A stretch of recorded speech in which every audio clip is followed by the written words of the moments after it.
ഇത് മാസ് മോട്ടോഴ്സിൽ നിന്നാണ്. Hero മാസ്റ്ററോ general സർവീസായിട്ട് കയറിയതാണ്. ജനറൽ സർവീസിൻ്റെ ഭാഗമായിട്ടുള്ള എൻ്റെ എയർ ഫിൽട്ടർ, ക്ലച്ചിൻ്റെ ഭാഗം, ബെൽറ്റിൻ്റെ കണ്ടീഷൻ, കെക്കർ ഗ്രീസിങ്, അതിനോടനുബന്ധിച്ച് വരുന്നതല്ല front bush greasing, plug checkup, ഇതെല്ലാം നമ്മൾ ഡീറ്റെയിൽ ആയിട്ട് ചെക്ക് ചെയ്യാനുണ്ട് കേട്ടോ. അപ്പോൾ നമ്മളതിൻ്റെ എയർ ഫിൽറ്ററിൻ്റെ ഭാഗം നോക്കുമ്പോൾ എയർ ഫിൽറ്റർ ഇതുമ്പോൾ കിടക്കണതുണ്ടല്ലോ, ഒരു കുറഞ്ഞ കമ്പനിയുടെ ഒരു ചാത്ത സാധനം കിടക്കണം കേട്ടോ. തന്നെയല്ല അതിൻ്റെ കാലാവധി കഴിഞ്ഞേക്കണമാണ്. കാരണം അതേ പൊടി പറക്കണുണ്ടോ, കാരണം അത്യാവശ്യം നല്ല രീതിയിൽ തന്നെ ബ്ലോക്ക് ആയിട്ടുണ്ട്.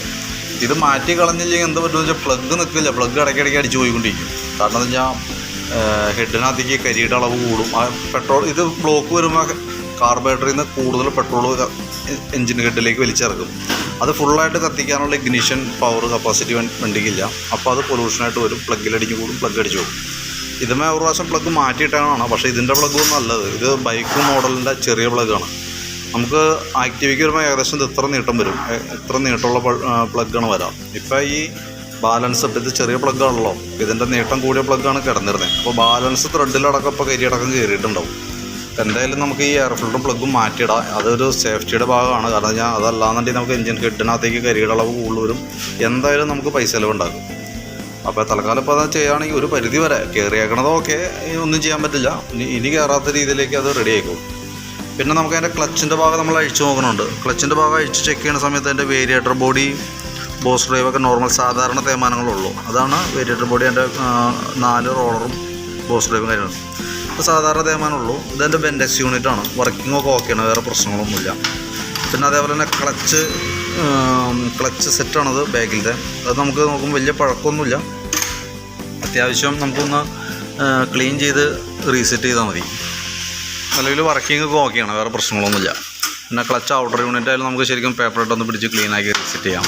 പിന്നെ ബാക്ക് ബ്രേക്കിൻ്റെ കണ്ടീഷൻ എന്ന് പറയുമ്പോഴത്തേക്കും നമുക്ക് അഡ്ജസ്റ്റ് ചെയ്യാനുണ്ട്, ഉപയോഗിക്കാനുണ്ട്. അപ്പോൾ തൽക്കാലം നമുക്കിപ്പോൾ ഫ്രണ്ട് വീൽ അഴിച്ചേക്കാണ് നമ്മൾ ബുഷ് ഗ്രീസിങ്ങിനൊക്കെ ആയിട്ട്. അപ്പോൾ അത് കഴിഞ്ഞ് കഴിയുമ്പോൾ നമ്മൾ ബാക്കും കൂടി അഴിച്ചിട്ട് അതിൻ്റെ ക്യാമൊക്കെ ഒന്ന് അഴിച്ച് ഗ്രീസ് ചെയ്യും.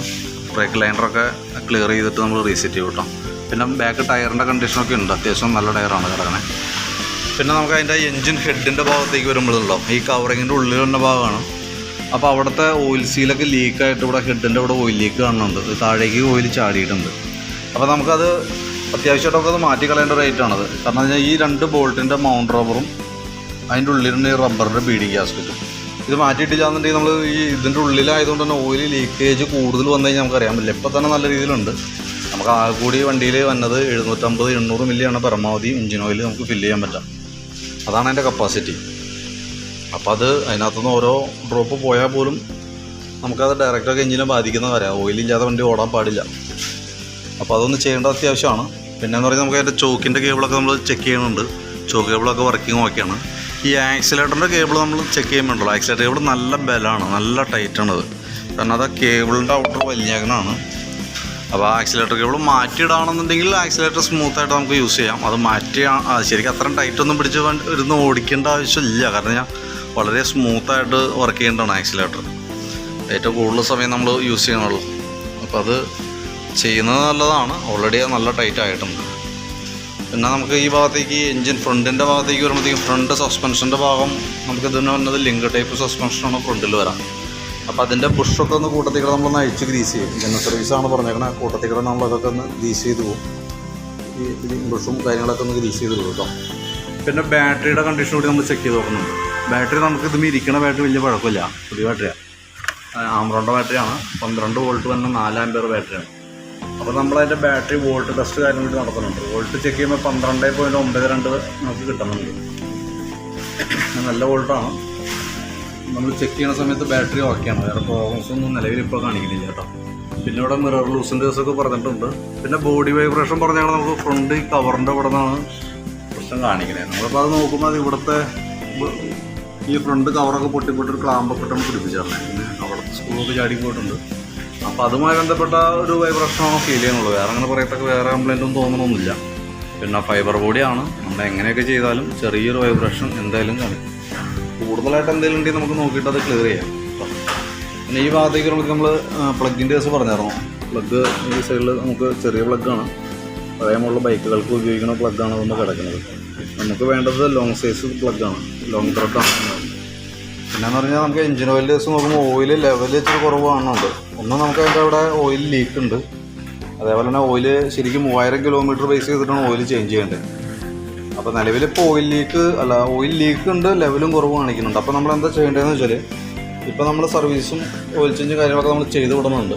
ഒരു മാസമൊക്കെ കഴിഞ്ഞ് കഴിയുമ്പോൾ അല്ലെങ്കിൽ ഒരു 1000 കിലോമീറ്റർ കഴിഞ്ഞ് കഴിയുമ്പോൾ നമ്മൾ ഈ എഞ്ചിൻ്റെ ഓയിൽ ലെവലൊന്ന് കറക്റ്റായിട്ടൊന്ന് ചെക്ക് ചെയ്തോണം. അതൊന്നാലും നമുക്ക് ഷോപ്പിലൂടെ ഇവിടെ നമ്മൾ ചെക്ക് ചെയ്ത് തരാം. അതല്ലെങ്കിൽ സെൽഫായിട്ട് നിങ്ങൾക്ക് തന്നെ നോക്കാവുന്ന ദിവസമുള്ള മെയിൻ സ്റ്റാൻഡും വെച്ചിട്ട് സ്റ്റിക്ക് ഓപ്പൺ ചെയ്ത് നോക്കാം. നമുക്ക് ഇത്രയും മാക്സിമം ലെവൽ കാണിക്കണം. ഈ നെറ്റ് പോലീകലിൻ്റെ ഏറ്റവും ടോപ്പിൽ കേട്ടോ. ഓയിൽ ലെവൽ കുറഞ്ഞൊന്നും ഓടാൻ പാടില്ല, കാരണം അത് മേജർ കംപ്ലൈൻറ്റിലേക്ക് പോകും. അപ്പോൾ അതൊന്ന് പ്രത്യേകം ശ്രദ്ധിച്ചേക്കണം. ഓയിൽ ലെവൽ കുറവുള്ളതുകൊണ്ടാണ് അപ്പോൾ അത്രയും നമ്മൾ ഇമ്പോർട്ടൻ്റ് ആയിട്ട് എടുത്ത് പറയുന്നത് കേട്ടോ.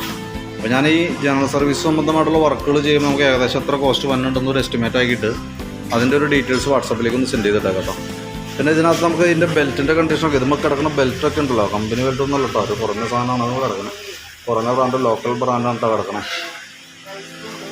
ഇതുമേ എയർ ഫിൽറ്ററും ഈ പ്ലഗ് ഈ ബെൽറ്റ് ഇതൊക്കെ ലോക്കൽ സാധനങ്ങളാണ്. ഒറിജിനൽ പാർട്സുമായിട്ട് വലിയ റേറ്റ് വേരിയേഷനൊന്നും വരുന്നില്ല. കമ്പനിയായിട്ട് ഉപയോഗിക്കുന്നതാണ് ഏറ്റവും ബെറ്റർ.